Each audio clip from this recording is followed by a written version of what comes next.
Good morning, welcome back to my channel Oni blog Contai. তোমরা সকলে কেমন আছো? আশা করি সকলেই ভালো আছো, আমি অনেকটা ভালো আছি। তো সকাল সকাল কাজ কমপ্লিট করে নিয়ে এই যে দেখতে পাচ্ছ ছোলা মুগ ভিজে রাখা ছিল, তার সাথে অল্প চানাচুর, সাথে মুড়ি, একটুখানি সর্ষের তেল। পেঁয়াজ থাকলে ভালো হতো, বাট যেহেতু আমি ঠাকুর পুজো করি তার আগে আমি পেঁয়াজ মানে আমিষ জাতীয় কিছুই খাই না। তো যাই হোক, এখানে দেখতে পাচ্ছ চানাচুর, ছোলা, সর্ষের তেল, মুগ অল্প করে এই যে ভালো করে মাখিয়ে নিচ্ছি, সবাইকে দেব, প্লাস আমিও খাবো। তার সাথে থাকছে কি গরম গরম দুধ চা। তো আমরা বাঙালি মানেই দুধ চার সাথে যদি অল্প মুড়ি থাকে, ব্যাস এতেই জমে ক্ষীর হয়ে যায়, তাই না? তো সকালের আজকে কিন্তু অনেক দিনের ইচ্ছে ছিল ছোলা মুড়ি খাওয়ার, বাট আজকে সেই সৌভাগ্যটা হলো। নচেত আমরা এই রুটি বিস্কুট এইসব দিয়ে খাই। আর এদিকে কুচুকে দেখতে পাচ্ছ একটু খেতে আসছে, যে ক্যামেরা ঘুরিয়ে দিচ্ছে পালিয়ে যাচ্ছে লাফিয়ে লাফিয়ে। তো যাই হোক, আমি প্রত্যেকজনের বাটি এই যে নিয়ে নিয়েছি, প্রত্যেকের মুড়িটা আমি সার্ভ করে নিচ্ছি আর সাথে চাটাও নিয়ে নিচ্ছি। ততক্ষণে তোমরা সঙ্গে থেকো অ্যান্ড দেখতে থাকো। কার কার এরকম মুড়ি আর চা খেতে ভালো লাগে অবশ্যই কমেন্ট করে জানিও।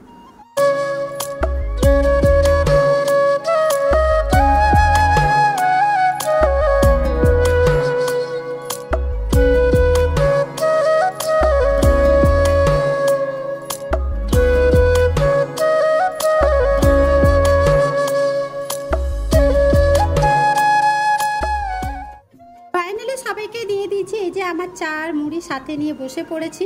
সো খাওয়া দাওয়া করে নিই, তারপরে আসছি। Hello friends, good afternoon. Finally ক্যামেরার সামনে এলাম, ক্যামেরাটা অন করলাম। তো দুপুর হয়ে গেছে, তো ঠাকুর পুজো করে নিয়েছি। তো তোমরা দেখেছিলে সকালবেলা চা মুড়ি খেয়েছিলাম না, তেমন কিছু শেয়ার করার ছিল না, তাই শেয়ার করিনি। তো এখন দুপুর হয়ে গেছে, দুপুরের মেনুটাও হয়ে গেছে, তোমাদের দেখাবো কি কি মেনু হয়েছে, ওটাই দেখাবো। আর আমি খাওয়া দাওয়া করে একটু বিকালে কাজ সেরে সন্ধ্যার দিকে কাঁথি যাব, কারণ হয়তো তোমরা থাম্বনেল আর টাইটেল দেখে বুঝেই গেছো যে আমি কোথায় যাচ্ছি। তো আমাকে ভিডিওতেও কমেন্ট করেছিল, দেন আমার বাড়িতেও এসেছিলেন কয়েকজন। তো আজকে প্রিয় গোপাল বিষয়ে আজকে ওপেনিং আছে কাঁথিতেই। তো আমি ভাবতে পারছি না যে কাঁথিতেও এত বড় একটা মানে শাড়ির শোরুম খুলে যাবে। তো যাই হোক, আমি তো ভীষণ এক্সাইটেড আছি। তো যাব, যদি আমি প্রথমে বলে দিই, যদি সেখানে ক্যামেরা অ্যালাউ করে তবে আমি ভিডিও করতে পারবো, নচেত হয়তো আমি সেখান থেকে যদি আমার কোনো শাড়ি পছন্দ হয় তাহলে আমি বাড়ি এসে তোমাদের দেখাতে পারবো যে আমি কী শাড়ি নিয়েছি, কেমন কি। আর যদি ক্যামেরা অ্যালাউ হয় তো ভালো কথা, আমি সবটাই ঘুরিয়ে দেখিয়ে দিব। তো চলো খাওয়া দাওয়া করে নিই, আর তারপরে কি কি মেনু হয়েছে ওটাও দেখিয়ে দিই। তারপর যখন রেডি সেডি হবো তখন একেবারেই তোমাদের সামনে আসছি।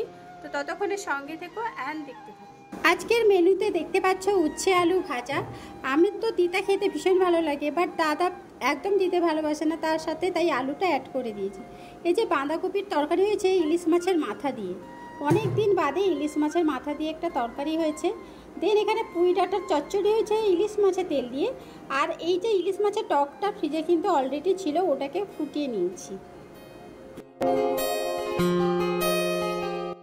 হ্যালো ফ্রেন্ডস, দুপুরে খাওয়া দাওয়া করে একটু রেস্ট নিয়ে দেন বাড়ির একটু কাজকর্ম কমপ্লিট করে এই যে আমি আর বাপন গুটি গুটি পায়ে হেঁটে এসে দেন টোটো ধরে এই যে চলে যাচ্ছি প্রিয় গোপাল বিষয়ের উদ্দেশ্যে। তো জানি না সেখানে ক্যামেরা অ্যালাউ করবে কিনা, যেহেতু অনেক বড় শোরুম আমি জানি, তাই আর কি। আর এটা তো কলকাতাতে আছে, খুবই নাম করা, বাট কাঁথি শহরে যেহেতু এসছে আমার তো ভীষণই আনন্দ লাগছে।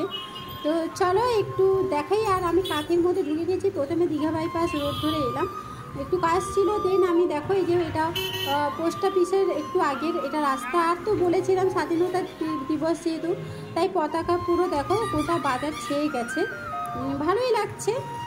সো ফ্রেন্ডস, ফাইনালি আমার যেখানে আসার কথা চলে এসছে, দেখতেই পাচ্ছ এটা হচ্ছে রূপসী বাইপাসের দুই দিকে রাস্তা। এইদিকে পোস্ট অফিস দিয়েও তোমরা আসতে পারো, দেন এখানে সেন্ট্রাল বাস স্ট্যান্ড দিয়ে মানে খড়গপুর বাইপাস দিয়েও আসতে পারো। তো আমি চলে এসেছি মেন রোডের সামনে, এই যে প্রিয় গোপাল বিষয়ী, খুবই সুন্দর, এত সুন্দর কালারফুল লাইটিং দিয়ে কভার করেছে। তার নিচে দেখতে পাচ্ছে বি সরকার জহুরি, এটা তো অনেক দিন ধরেই আছে। তো বি সরকার জহুরির উপরেই কি হচ্ছে প্রিয় গোপাল বিষয়ী, তার মানে নিচে সোনার দোকান, উপরে শাড়ির দোকান। তোমরা চাইলে সোনা কিনে শাড়ি কিনতে পারো, দেন শাড়ি কিনেও সোনা কিনতে পারো, যাদের টাকা আছে, যাদের নেই তাদের কথা বলছি না। তো আমি একটু রাস্তার ভিউটা দেখালাম। আর দেখো ঢোকার মুখে এই যে দেখতে পাচ্ছ, এটা দেখতে পাচ্ছি প্রিয়াঙ্কার একটা পিক লাগানো আছে, আর উনি নাকি এসেছিলেন যতটা খবর পেলাম। তো দুপুরের টাইমে এসেছিলো আর আমি এসেছি সন্ধ্যার দিকে। দুপুরের টাইমে এলে হয়তো আমি ওনাকে দেখতেও পেতাম, তোমাদের সাথে একটু শেয়ার করতে পারতাম।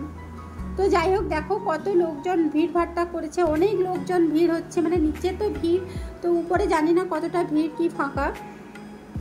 তো প্রথমে আমি কিন্তু এখানে আমি পারমিশনটা নিয়ে নিয়েছিলাম, কারণ না জেনে শুনে তো কোথাও হুট করে আমি ক্যামেরা করি না, তোমরা প্রত্যেকেই জানো। আর যেহেতু অনেকেই কমেন্ট করেছিলে, রিকোয়েস্ট করেছে, অনেকে হোয়াটসঅ্যাপেও বলেছিল প্লিজ তুমি একটু যাও। দেখো আমি তো চলে আসবো, বাট সব জায়গায় তো আর পারমিশন থাকে না, তাই আর কি। তাও আমি বলবো তোমরা অবশ্যই আমাকে কমেন্টের মাধ্যমে জানিও, আর কোনটা কোনটা ভিডিও দেখতে চাও অবশ্যই আমি চেষ্টা করবো সেই সব ভিডিও দেওয়ার।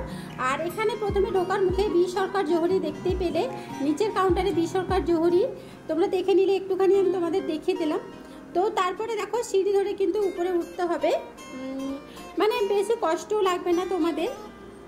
দেখতেই পাচ্ছ প্রচুর মানুষের ভিড় হয়েছে, মানে আমি তো ক্যামেরাও করতে পারছি না, মানে আমি নিজে হাঁটতে পারছি না, এত পরিমাণে ভিড় হয়েছে। আর ক্যামেরা কিভাবে ধরবো বলো। তো যাই হোক, এই যে দেখো পৌঁছে যেতেই একটা খুব সুন্দর গণেশ বাবাজির মূর্তি সামনেই। তো আগে গণেশ বাবাজিকে একটু প্রণাম করে নাও সকলে, আমিও করে নিলাম। দেন সামনে দেখো প্রিয় গোপাল বিষয়ী শোরুম, মানে জাস্ট লাইটিং দিয়ে এত জাঁকজমক লাগছে, গোটাটাই চকচকে লাগছে, খুব সুন্দর লাগছে, মনটাও ছুঁয়ে গেল। তার আগে বলে দিই, বি সরকার জহুরিতেও আমি ঢুকেছিলাম, যেহেতু ওটা গয়নার কালেকশন, তো তাই এখানে আমি ক্যামেরা করিনি, কিন্তু গয়নার কালেকশনও সত্যি অসাধারণ ছিল, দুর্দান্ত ছিল, অনেক ফ্যাসিলিটিও আছে। তো যাই হোক, তোমরা যদি এসে থাকো অবশ্যই বি সরকার জহুরিতেও একবার ভিজিট করতে পারো, আই হোপ তোমাদের ভীষণই ভালো লাগবে। তো দেন আমি প্রিয় গোপাল বিষয়তে চলে এসেছি, বাট ঢুকেই আমি কিন্তু হাঁ হয়ে গেছি। প্রথমে হচ্ছে এত সুন্দর ডেকোরেশন করেছে, লাইটিং দিয়ে এত সুন্দর কভার করেছে, আর জামা কাপড় তো অনেক, মানে ইউজ, মানে তোমরা দেখেও শেষ করতে পারবে না। আর নিউ নিউ কালেকশন, আর এখানকার কাপড়ের কোয়ালিটি যথেষ্ট ভালো, ভীষণই সফট। বাট তোমাদের একটা কথা বলে দিই, এত পরিমাণে ভিড়, তাই আমি দেখো একটু জাস্ট ঘুরিয়ে দেখে দিয়েছি যে আমি প্রত্যেকটা কালেকশন তোমাদের দেখাতে পারছি না, কারণ আমি শাড়ি কাউন্টার পর্যন্ত পৌঁছাতেই পারছি না, কষ্ট করে। এই যে এইখানটায় আমি বর্তমানে এসেছিলাম একটা বৌদির কাছে, বাট ওইখানটাও প্রচণ্ড ভিড়, কোনো রকম ক্যামেরাটা করেছি, দেখতে পাচ্ছ ওটা নাড়াচাড়া দিচ্ছে, মানে জাকা। এই যে দেখতে পাচ্ছ, আমি একটু তোমাদের ব্যাক ক্যামেরা করেও দেখাচ্ছি।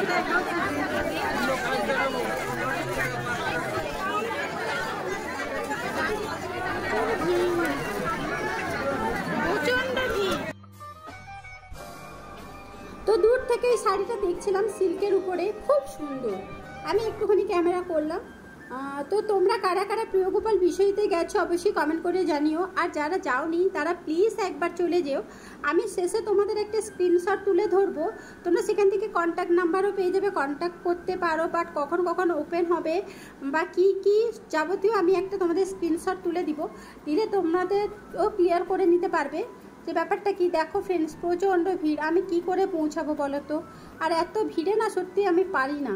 তো যাই হোক, আমি কিছু কিনতেও পারিনি, কারণ আমি শাড়ি অবধি পৌঁছাতে পারিনি, তাই আমি নেমে চলে এসেছি। নেমে এসে এই যে দাদাটার সাথে দেখা হলো, উনি আমার বাড়িতে এসেছিলেন, তো ভীষণই ভালো, ওরা ভীষণই ভালো ব্যবহার করছেন, আমার তো মানে মন থেকে ভীষণই ভালো লাগলো আমার। তোমাদের কেমন লাগছে অবশ্যই কমেন্ট করে জানিও, তোমরা একবার এসে ঘুরে যেও। সো ফ্রেন্ডস, তোমাদের এই কাগজটা একটু দেখিয়ে দিচ্ছি, যে দেখতে পাচ্ছ প্রিয় কাঁথির উপসী বাইপাস বি সরকার জহুরির পাশে প্রিয় গোপাল বিষয়ী তোমাদের একটুখানি দেখিয়ে দিলাম। আই হোপ তোমাদের ভীষণই মানে বোঝাতে পারলাম। আর কন্ট্যাক্ট নাম্বার আছে, তোমরা চাইলে এখান থেকে ফোন করেও আসতে পারো।